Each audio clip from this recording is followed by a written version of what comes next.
Thank you, Sally. Good day, everyone, and thank you for joining today's call. As you know, I assumed the role as Illumina CEO a little over 6 weeks ago.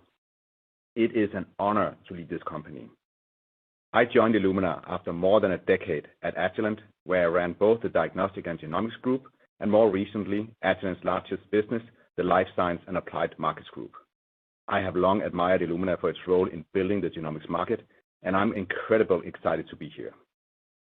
During my first weeks, I prioritized getting to know our employees and meeting with several of our customers.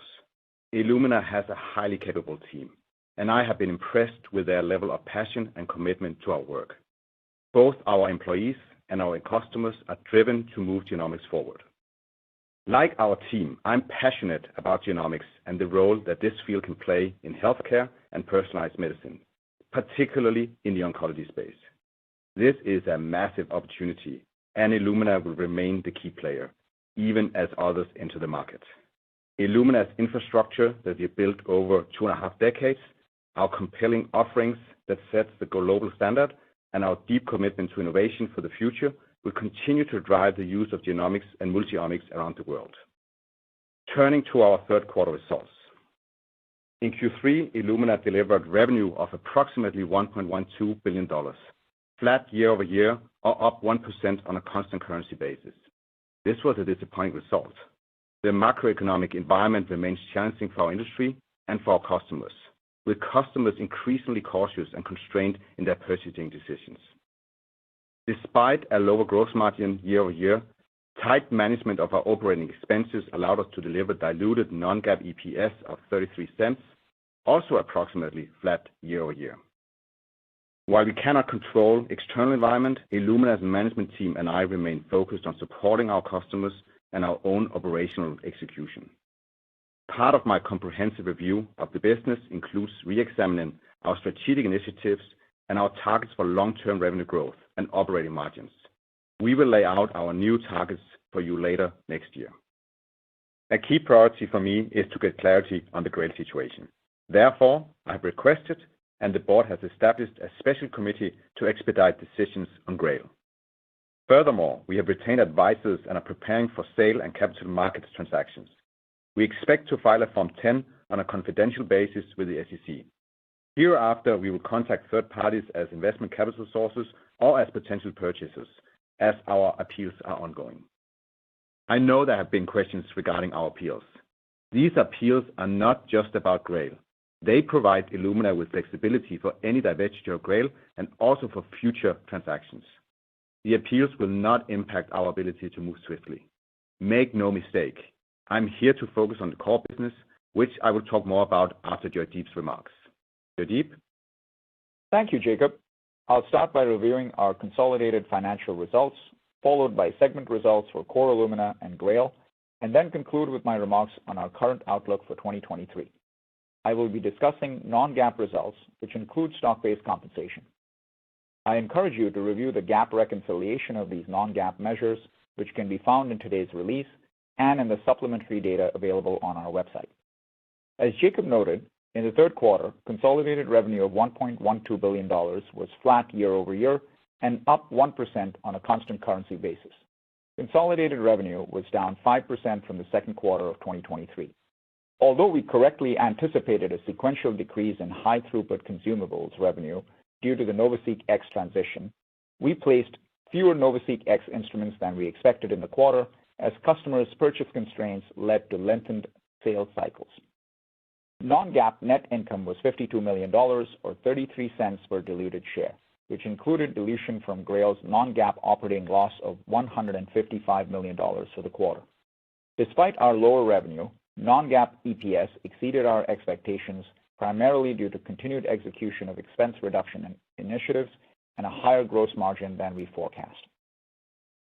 GAAP net loss was $754 million, or $4.77 per diluted share, which included goodwill and intangible impairments of $821 million related to the GRAIL segment. These impairments were primarily the result of a decrease in Illumina's consolidated market capitalization and a higher discount rate used for the fair value calculation of the GRAIL segment. Our non-GAAP tax rate was 39.7% for the quarter, which decreased from 43.2% in Q3 2022, with both quarters reflecting the impact of R&D capitalization requirements. The year-over-year decrease was primarily due to a decrease in the non-GAAP tax expense impact of R&D capitalization requirements, given increased amortization of capitalized R&D expenses. Our non-GAAP weighted average diluted share count for the quarter was approximately 158 million. Moving to segment results. Core Illumina revenue of $1.11 billion was flat year-over-year on both the reported and constant currency basis, and included anticipated reductions of approximately 7 percentage points from two primary categories. One, the decrease in COVID surveillance and the effect of sanctions in Russia that together represent approximately 3.5 percentage points. And two, the year-over-year reduction in China revenue that also is approximately 3.5 percentage points. COVID surveillance contributed approximately $4 million in total revenue in Q3 2023, compared to $28 million in Q3 2022. Core Illumina sequencing consumables revenue of $695 million was down 4% year-over-year. The decrease was primarily driven by a 12% decline in sales to research customers. These customers were impacted by the NovaSeq X transition and are reducing NovaSeq 6000 consumables purchases before they have fully ramped up activity on NovaSeq X. Total sequencing consumables revenue was also impacted by the COVID, Russia, and China factors I noted previously, as well as the impact of macroeconomic conditions on customers' purchasing power and project planning. Strength in sales to clinical customers partially offset the decline in research, with clinical sequencing consumables growing 10% year-over-year, led by continued momentum in oncology and genetic disease testing.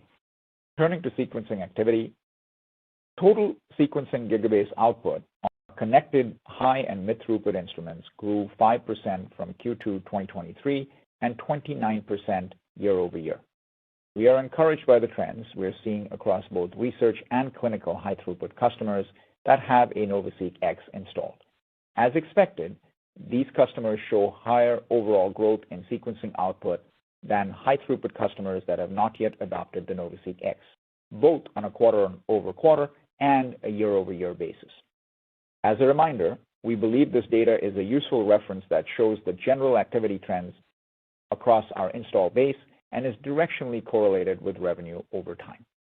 Sequencing instruments revenue for Core Illumina of $179 million grew 10% year-over-year, driven primarily by NovaSeq X, which more than offset the decline in NovaSeq 6000 shipments.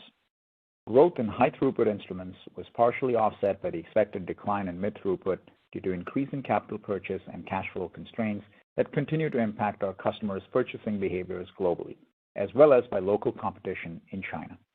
For NovaSeq X, we exited Q3 with more than 310 orders since launch. Our shipments of 97 NovaSeq X instruments in Q3 brought our total install base to 273 instruments.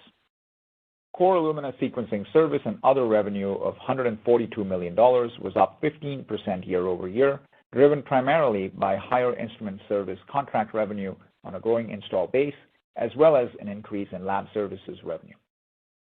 Moving to regional results for Core Illumina. All regions continue to be impacted by two key issues. One, tighter funding and budget pressures that are impacting customer purchasing power and project planning. And two, the impact of high-throughput customers transitioning to NovaSeq X as customers continue to reduce NovaSeq 6000 consumables purchases before they have fully ramped up activity on NovaSeq X. America's revenue of $650 million grew 10% year-over-year, attributed to NovaSeq X placements as well as clinical testing volume driving greater consumables revenue. Clinical sequencing consumable shipments grew more than 20% year-over-year. Europe revenue of $260 million was flat year-over-year, or up 1% on a constant currency basis. Growth in sequencing consumables was driven by mid-teens growth in clinical and strength in mid-throughput consumables, offset by the decline in COVID surveillance and the negative impact of exchange rates. For sequencing instruments, growth in high throughput due to NovaSeq X placements was more than offset by a decline in mid-throughput instruments. EMEA revenue of $98 million declined 22% year-over-year, or 19% on a constant currency basis, which included an 11 percentage point impact from sanctions in Russia. The year-over-year decrease was also driven by softness in Japan due to the macroeconomic factors I mentioned earlier, as well as the expected slowdown in COVID surveillance. Greater China revenue of $98 million represented a 26% decrease year-over-year, or 25% on a constant currency basis, reflecting continued macroeconomic and geopolitical challenges, as well as local competition in mid-throughput. Moving to the rest of Core Illumina P&L. Core Illumina non-GAAP gross margin of 66% decreased 290 basis points year-over-year, primarily driven by product mix and less fixed cost leverage on lower manufacturing volumes, as well as lower instrument margins and higher field service and installation costs due to the NovaSeq X launch, which is typical in a launch year. Core Illumina non-GAAP operating expenses of $481 million were down $33 million year-over-year and were lower than expected, primarily due to continued expense reduction initiatives. As a result of these factors, Core Illumina non-GAAP operating margin was 22.5% in Q3 2023, compared to 22.6% in Q3 2022. Despite our lower gross margin, operating margin was approximately flat year-over-year due to our proactive cost management initiatives. Transitioning to financial results for GRAIL. GRAIL revenue of $21 million for the quarter grew 110% year-over-year, driven primarily by adoption of Galleri. GRAIL non-GAAP operating expenses totaled $161 million and increased $12 million year-over-year, driven primarily by efforts to scale GRAIL's commercial and R&D organizations. Moving to consolidated cash flow and balance sheet items. Cash flow provided by operations was $139 million. Third quarter 2023 capital expenditures were $45 million, and free cash flow was $94 million. We did not repurchase any common stock in the quarter. We ended the quarter with approximately $933 million in cash equivalents, and short-term investments. During the third quarter of 2023, the company used $750 million in cash to repay the outstanding principal of convertible notes that matured in August 2023. Moving now to 2023 guidance. We now expect full year 2023 consolidated revenue to decline 2 to 3% from 2022, including Core Illumina revenue that is down 3 to 4% year-over-year. As a reminder, these ranges include anticipated reductions from COVID surveillance of approximately 200 basis points, the impact on our business from sanctions in Russia of approximately 100 basis points, reductions in our business in China, as well as a year-over-year negative impact from foreign exchange rates. GRAIL revenue is now expected to be at the low end of the range of $90 million to $110 million for 2023. For fiscal 2023, we now expect Core Illumina sequencing instrument revenue to decline 5 to 6% year-over-year, driven by capital and cash flow constraints that have continued to impact our customers' purchasing behaviors globally, as well as the decline in our business in China. The decrease from our prior guidance is primarily driven by our lower NovaSeq X shipment expectations for 2023. We now expect to ship between 330 to 340 NovaSeq X instruments for the year, as customers' purchasing constraints lead to lengthened sales cycles. We also now expect Core Illumina sequencing consumables revenue to decline 5 to 6% year-over-year, driven primarily by the decrease in NovaSeq 6000 consumables as customers transition to NovaSeq X, the impact of macroeconomic conditions on customer project planning and budgets, the effect of sanctions in Russia, the slowdown in COVID surveillance, and the decline in our business in China. The decrease from our prior guidance primarily reflects a slower ramp in NovaSeq X consumables, in part due to our lower placement expectations, as well as the increasing impacts of macroeconomic constraints. We now expect Core Illumina total sequencing revenue to decline 3 to 4% year-over-year. This continues to include intercompany sales to GRAIL of approximately $30 million, which are eliminated in consolidation. We now expect consolidated non-GAAP operating margin of 4 to 4.5% and Core Illumina non-GAAP operating margin of 19 to 19.5%. Our revised operating margins reflect our lower revenue expectations for the year, partially offset by continued expense reduction initiatives. We now expect our non-GAAP tax rate to be approximately 39% for 2023, due to discrete tax benefit recognized in Q3 2023 related to prior year return adjustments. Lastly, we now expect non-GAAP earnings per diluted share in the range of 60 to 70 cents for 2023, reflecting non-GAAP diluted shares outstanding of approximately 159 million shares. Dilution from Grail's non-GAAP operating loss is now expected to be approximately $660 million as Grail continues to manage its expense base in line of its latest revenue outlook. I will now turn it back over to Jacob for his closing remarks. Thank you. Before we go to Q&A, I wanted to reiterate Illumina's commitment to supporting our customers in this difficult macroeconomic environment. While we cannot control for external factors, we can optimize our own actions to successfully navigate through this period and position the company for a return to accelerated growth on the other side. I know you're interested to hear our views for 2024. With the caveat that we haven't finished 2023, we're still looking at our budget for 2024. Our initial views is that 2024 results will look very similar to 2023. We don't expect near-term improvement to the macroeconomic environment, and geopolitical issues have been persistent. We are encouraged with the early signs we're seeing for NovaSeq X utilization, and the continued rollout of the X position us very well for the ramp in consumables and overall growth when the market conditions improve. This is clearly a dynamic situation, and we want to be able to develop our views in depth. Therefore, for 2024, we will not provide guidance before our Q4 earnings call in February. The main reason that I joined Illumina was my strong conviction about the future of the core Illumina business.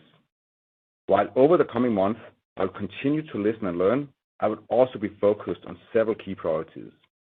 First, we need to drive our top line as much as possible in this environment. This means continuous placements of the NovaSeq X and all of our instruments, laying the groundwork for increased consumables demand. We will continue working closely with our customers around the world, whether they are integrating new instruments into their workflows, starting new projects, or building new tests or assays. Second, we need to keep driving innovation that is highly focused on our customers' priorities. These innovations include automation and sample-to-answer solutions, serve to strengthen our leadership position around the world. At the same time, we need to manage our R&D investments with discipline and rigor. We most recently launched our 25B reagent kit. This was highly anticipated by our customers, and it will unleash the full power of the NovaSeq X. Third, we need to focus our own operational excellence across geographies, functions, and processes. Earlier this year, we announced a plan to reduce our analyzed run rate expenses. Our team has executed well and has been able to reduce analyzed run rate expenses by approximately $175 million, ahead of our original projection of more than $100 million. These savings will continue to support flexibility in further investment in high-growth areas and our margins. I'm committed to executing against all of these priorities with a strong sense of urgency. We are focused on delivering tangible improvements that support profitable long-term growth for Illumina and for our shareholders.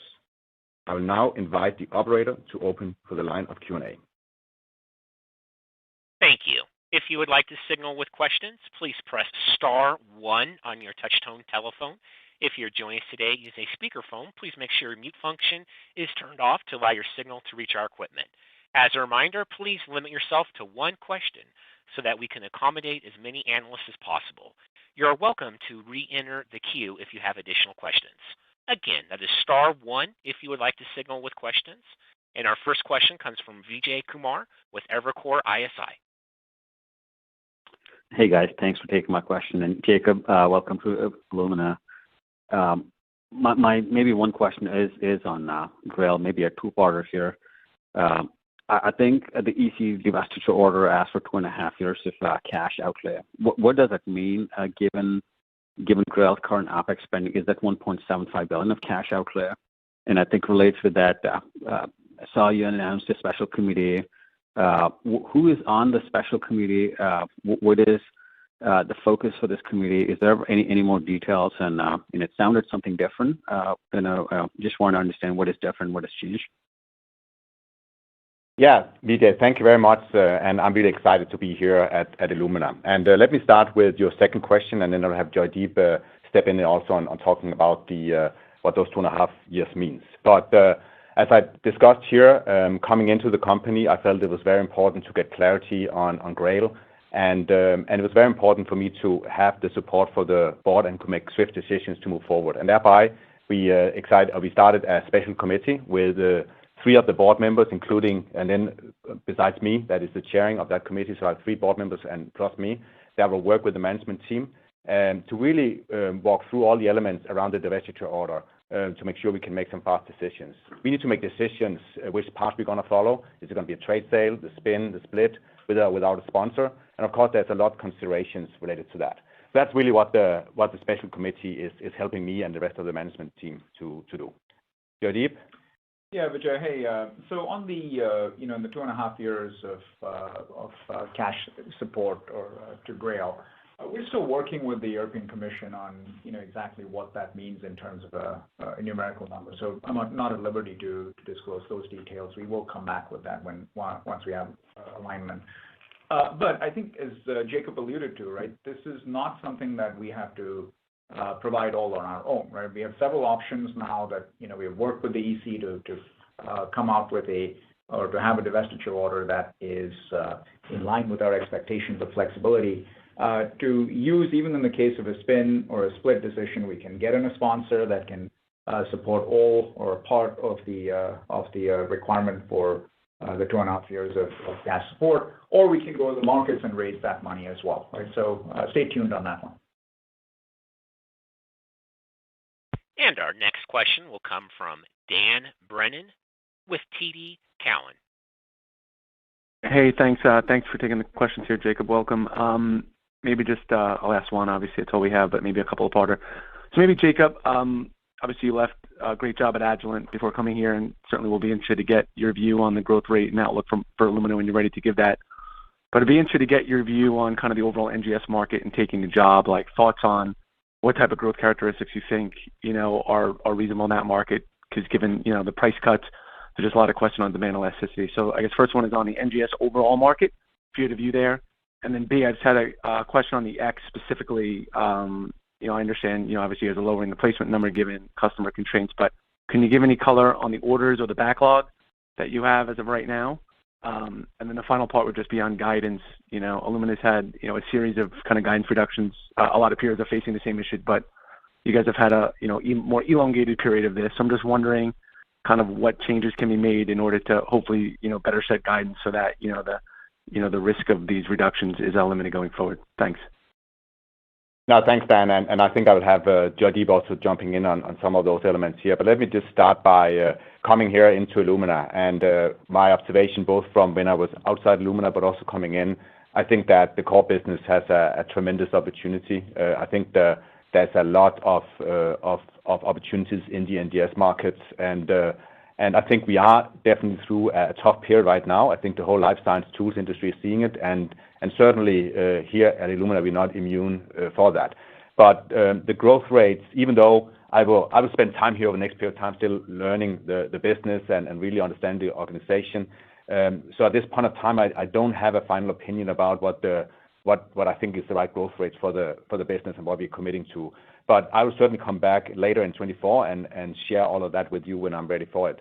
But in the meantime, I think that the overall market is very healthy, and there will be a lot of growth opportunities for Illumina going forward. And I can then say that some of the findings coming into the company and really digging deep into our innovation engine and what our roadmaps look like, I'm very excited for the future of this company. I think we will continue to pioneer in this area. So I think on guidance and Joydeep join in here also, but in the end we wanted to make sure when we signal also from especially 24 here that at this point we want to be prudent in how we set it's not a guidance yet, but at least how we view 24, as we simply don't see any short-term change in the economical environment, and therefore we felt it was important to go out now and share our observations. But Joydeep, do you want to? No, I think Jacob, that's right. On the guidance piece, look, we made a commitment to come back to you with any read on the macroeconomics we see, and I think we've held up to that commitment. In fact, we may have been a little bit a canary in the coal mine, signaling some of this earlier to you, especially this year than others, right? One of the things, of course, you did bring up was the elongated, sort of lack of growth or the reduced growth that we have had.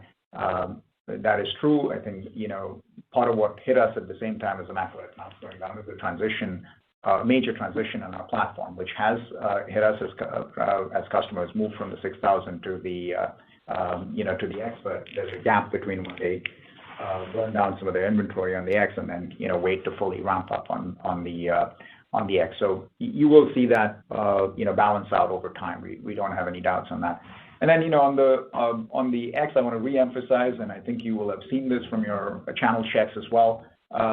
Demand and interest in the innovation and the capabilities that the X brings remain strong. I think we are very excited about the launch of the 25B, and I think those of you who attended ASHE would have seen our customers' interest in that and the data that's coming out of the 25B and the improvements that we continue to make on the software really resonate with our customers. So we remain very interested in that.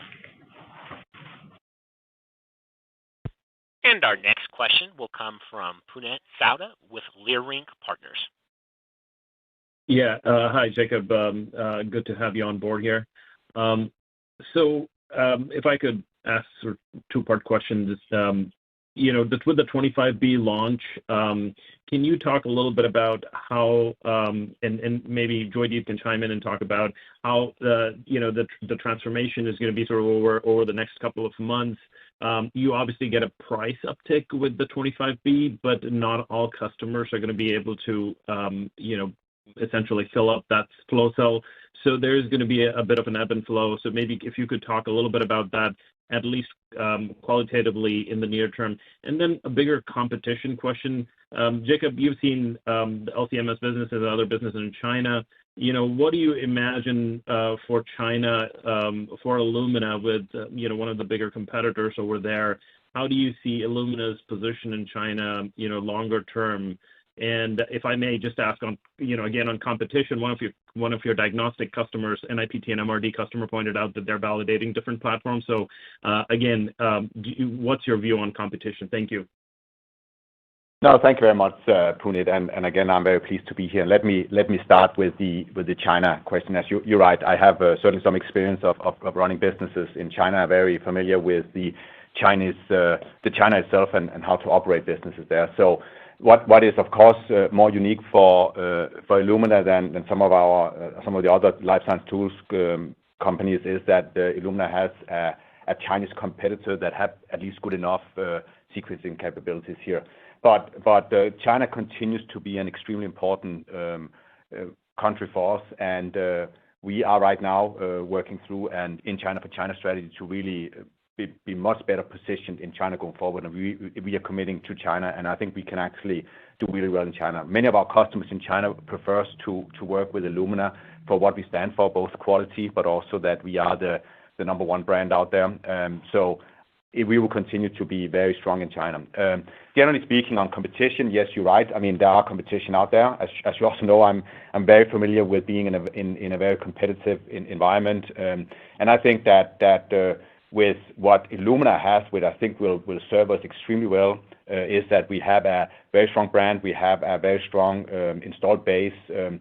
Almost all papers coming out is based on our technology.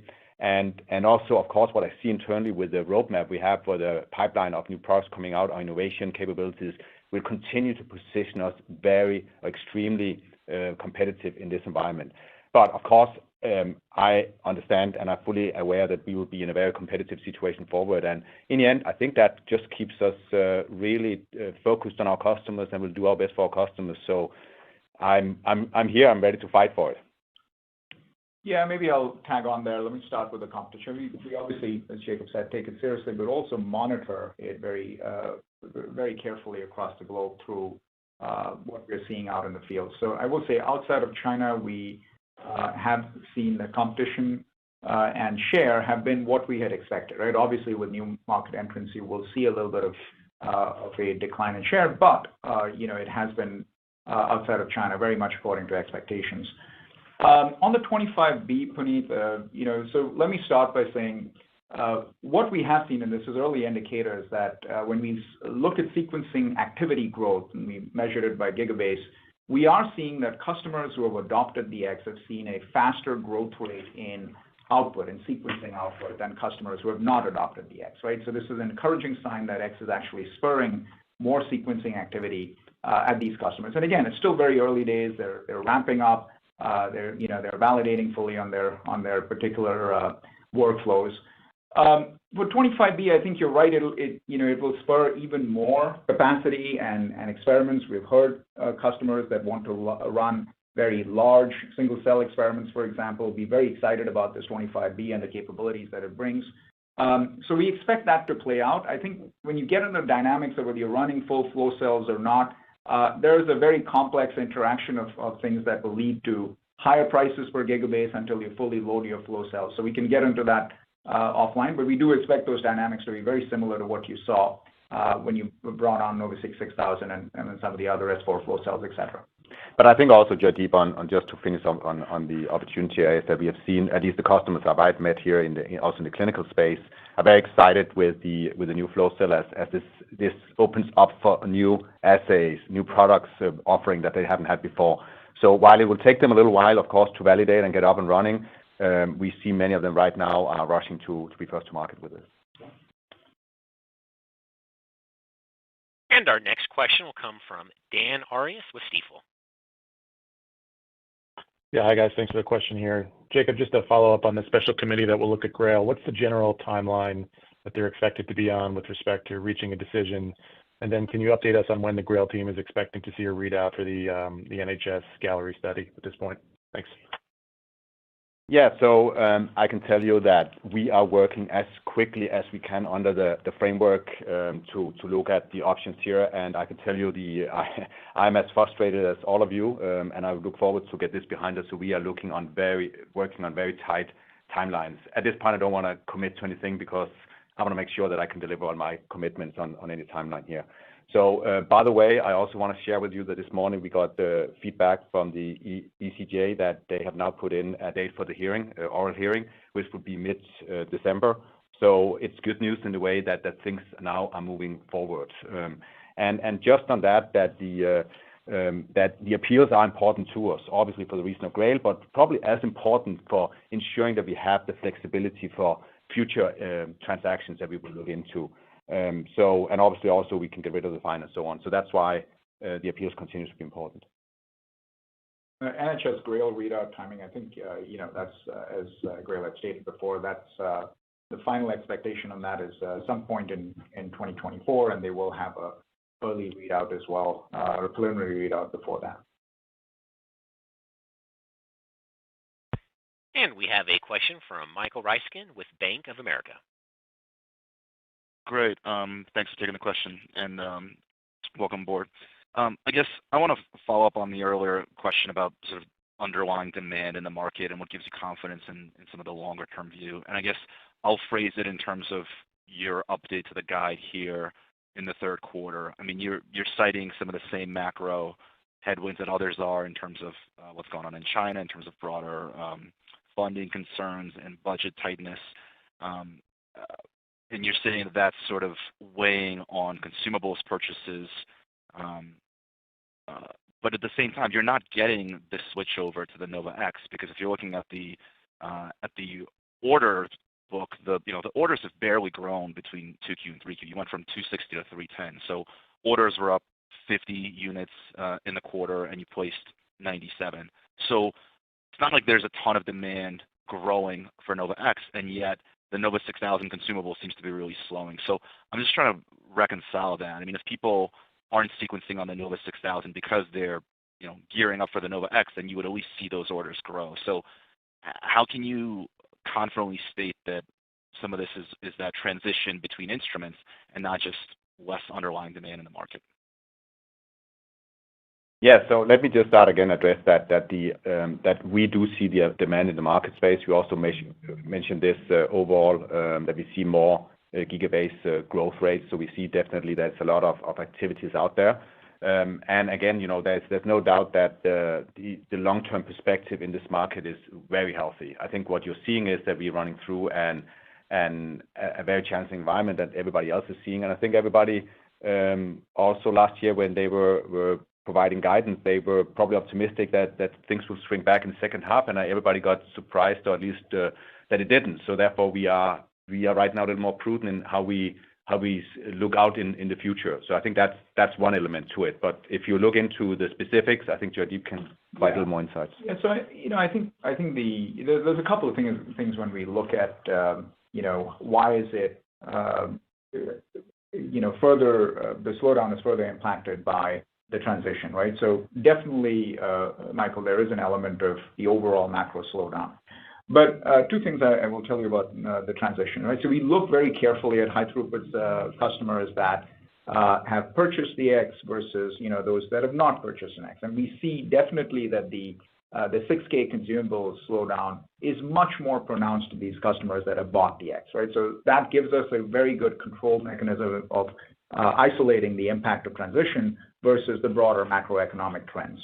And again, realize that they're still ramping up with the X and the 25B. Really, for many of these customers that are early adopters, they're really the higher users, the higher output users for the NovaSeq X, right? So you will see that transition coming, the ramp up on the X consumables coming, especially after the launch of the 25B. But it will take them a few months to get up to full capacity once they've validated their workflows.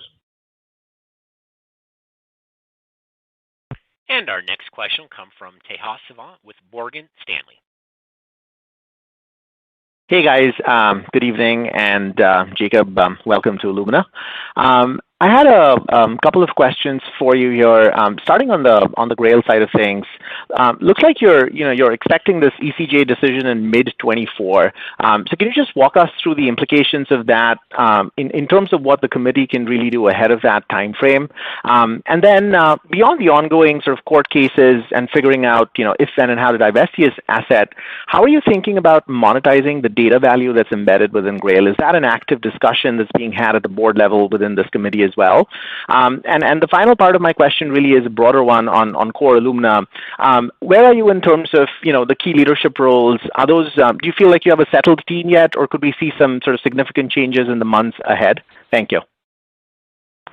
Yeah, so let me start by address the Grail situation, and I think I mentioned before, and that's why I put the committee in place, or special committee in place, is that we have the European divestiture order, and obviously while we still run the appeals, we will do everything within the framework to move as quickly as possible. As I also mentioned in my remarks, is that as soon as we have filed the Form 10, we will go out there and start to talk to potential acquirer and so on. So also looking for the spin and so on. So we are moving as quick as we can within that framework, and we will move. Yeah, again, we will move as much as we can here.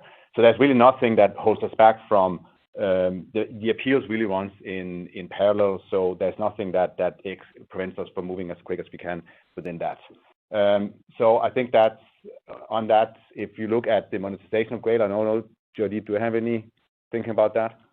I think mostly it's you're talking about Grail data here. So this is one of the options that obviously the committee will consider and we will consider as a team. But it also really depends on the divestiture option that's chosen and what we agree going back and forth with the European Commission here. So it is one of the things that is absolutely in consideration of the various options that Jacob mentioned that the committee is going to bring up. Yeah, and then the last question I think was on the leadership team, and I will put it more broadly, saying that I will be performing a comprehensive business review over the next period of time. As again, I've been here 40 days, and I'm really impressed with the team and the talented people we have in the organization. But I'll of course keep you updated on what my thinking is while we move forward here in 24. And we have a question from Dan Leonard with UBS. Thank you, and hello, Jacob. Hello. Now that you're sort of transitioning to maybe a bit more of a hand-to-mouth demand cycle for the X, given that you don't have much backlog left, I was hoping you could elaborate on what the pipeline looks like, any metrics you could offer, and is it possible you could quantify, how much is the sales cycle lengthening? Is it double what it used to be? Is it some different multiple? Just anything you could help us contextualize that. I think, Dan, again, I would like to invite Joydeep in to provide a little more insights on where we are. But I can say, generally speaking, the sales cycles is extended quite a lot from what we're used to, not only because it takes time to make the decision, but also, to get it through all the levels, that there's much more scrutiny on all levels in the decision making. And we've seen that. I mean, we see that in Illumina, but I think that's a general thing that is happening in the industry right now. But Joydeep, you want to go a little closer? I just want to corroborate, Jacob, what you said, right? We see strong interest still in the X, and obviously with the launch of the 25B, that has perked up even more. And the pipeline continues to have hundreds of opportunities there, right? So we're not suffering a decline in the pipeline. We continue to add opportunities to the pipeline.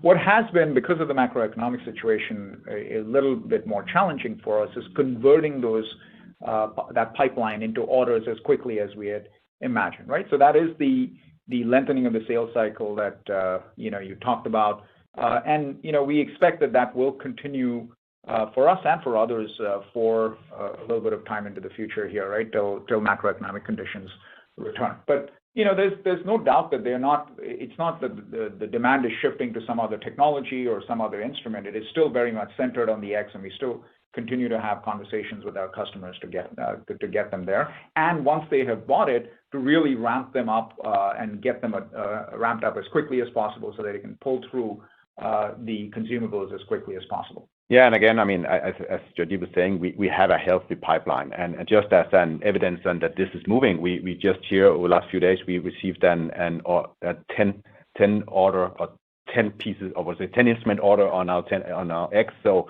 from one of our biggest customers. So we're definitely seeing that there is really customers really like the X and can really see that it can be utilized very nicely. Yeah, Jacob, that's a good point. That's a fleet expansion order. So they've had experience with the X and they are doubling down, right? So. And we have a question from Sanjay Nam with Scotiabank. Hi, thanks for taking the questions, and welcome to Jacob. Just a quick one on Grail. Kind of what's the key driver of the guidance, updated guidance being at the low end of the prior range? Thanks. Joydeep? I can handle it. Yeah. So again, it's mostly two things. So they did have this particular year some challenges with their PDX revenue. This is the pharma services revenue, and then Gallery sales while they're growing nicely, have been lower than their initial expectations, right? So both those have impacted it. But still a healthy growth. Still very, very healthy growth. We're seeing that at 100%-ish. And our next question comes from Kyle Mixon with Canaccord. Hey, thanks. Welcome, Jacob. Two-part question. First on Grail, second on Core. On the Grail funding in conjunction with the divestiture, if it is a capital markets transaction, company's going to need 2.5 years of cash. I think that was touched on earlier.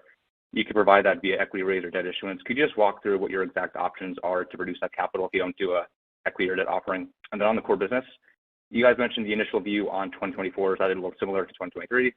Does that mean that revenue is going to be flat year over year for the third year in a row? And then maybe you could just comment on orders and placements for next year. Like could placements grow in 24? Thank you. Yeah, so let me start by the second question here, and again we will come out with a full guidance in our Q4 23 call in February. But I'm just sharing you with the initial view we have on 24 right now, and due to the macroeconomic environment, we want to, and we don't see that change right now. If it changes during 24, obviously we will see more momentum in the business. But I felt it was important to share with all of you right now on how we see the year. There are more details behind it, but we're still working through the rest of this year, and we're still finalizing the 2024 budget also. So it's too early for me to share details about the detail here. But what I can tell you, as we said before, is that we still have a strong pipeline on X particularly, and we expect and we're just seeing that the sales cycle is taking longer than we expected. But you should actually see that the consumables is starting to pick up in 24 also. Yeah. And on the Grail, I think I've mentioned this earlier. Look, there are several options now on the table that we could help pay for the 2.5 years of funding requirements, right? So, for example, if you went for a spin, there are options around a sponsored spin where a sponsor could put in a fair chunk of the money or some or all of the money that is required for that funding. The other one, which is more of a capital markets transaction, which is more of a split kind of option, where you could go and raise money in capital markets for Grail and IPO market for Grail. So we're looking through and working through those various options. They're of course dependent on specific market conditions and interest in Grail from private placement. So we'll keep you posted on that as we go out to the market and consider those options. And we'll take a question from Catherine Schulte with Baird. Hey guys, thanks for the questions and welcome, Jacob. I guess just on your comments on 24, when you say results might look similar to 23, in that case, I guess how do you view core Illumina op margins? Will those also look similar to 23, or given some of the cost reductions that you guys have talked about, do you think there's room for improvement there? Yeah, thanks for that. So I think right now that Illumina have a wonderful model. Actually, I think we have really strong operating gross margins. So obviously with growth, we can really fuel that to the bottom also. But in a flat environment and with, of course, we are seeing that more challenging. So right now we expecting to be flat both on top line and on the bottom line. Yeah, and I think you're right. We do expect to see an improvement in gross margins next year, obviously with more consumables mix in there. Of the cost reductions that we have made this year, I just want to remind you that some of that, a substantial portion of that has already been recognized this year, so they won't be incremental to next year as we go through. And then offsetting those two positives is, we do expect that the variable compensation,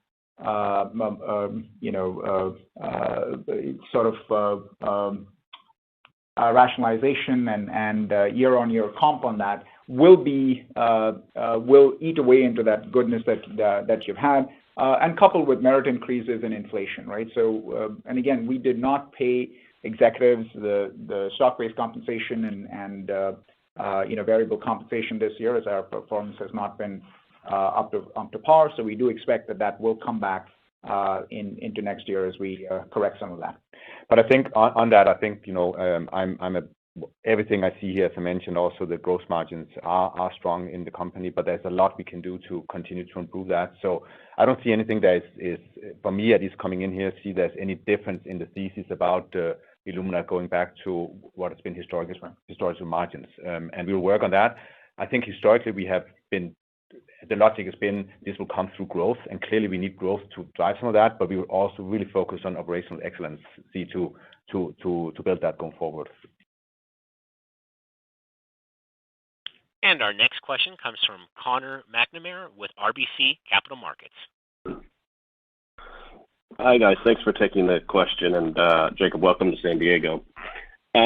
Just if I look at kind of what you've said about 2024, from pre-pandemic levels from 2019 to 2024, that would imply an annual growth rate on the core business of about 5%, which is roughly in line with the overall life science tools market, despite the fact that you guys have consistently spent about 20% of sales in R&D. So if I'm an investor looking at Illumina, should I think of this as an EBIT margin expansion story from here where you bring R&D down in line with peers, or do you think that you can drive a return to growth above historic life science tools growth levels? Yeah, again, I want to be careful on coming with too many comments right now. I'm 40 days into my work here, to my job here, but I think I still believe that Illumina has a better growth opportunity than many of the other life science tools company. And I will come back and give you more insights when I'm ready for it later in 2024. But I don't think that Illumina is in a place where it's in the level of many of the other companies right now. But it's too early for me to give you a clear guidance. But so wait and see. And our next question will come from Rachel Vatnsdal with JP Morgan. Great. Thanks for taking the questions and welcome to Illumina, Jacob. So first up, I just wanted to ask on core Illumina margins, follow up on some of the earlier questions. Specifically, it looks like that implied 4Q margins stepped down for core Illumina, but also given the lower placement number, your mix should be more skewed towards consumables than typical in 4Q. So is there anything else that we should look at from a one-time perspective or anything else on the puts and takes on that margin implied for 4Q? Jaideep, you want to take that? Yeah. So Rachel, a couple of things, right? So you will see margins and operating margins decline. We are seeing a step down in revenue from Q3 into Q4. So that's one element of that. The second element is gross margins are impacted for several reasons, right? One, that we do see every time you see a reduction in volume, you have less absorption of fixed costs, so you have that flowing into it.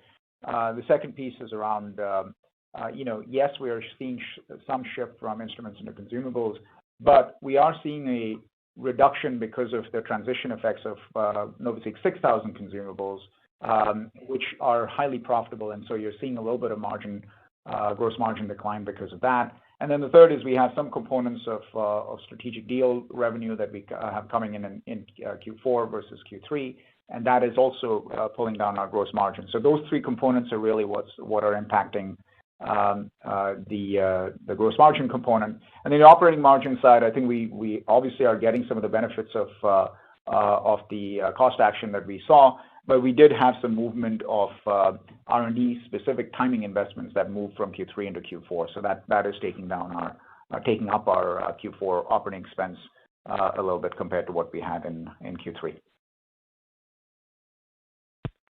Thank you. And that does conclude our question and answer session. I will now hand the call back over to Jacob Thaysen for closing remarks. Thank you, everyone. As we finish the year and move into 2024, I want to reiterate the great foundation that we have here, both in the infrastructure that we have built and in the significant markets that we serve. It is clear to me that there is a tremendous opportunity to create value for our customers and our partners worldwide, and of course, for our shareholders. Thank you again. We're looking forward to see you at upcoming conferences and other events. Thank you.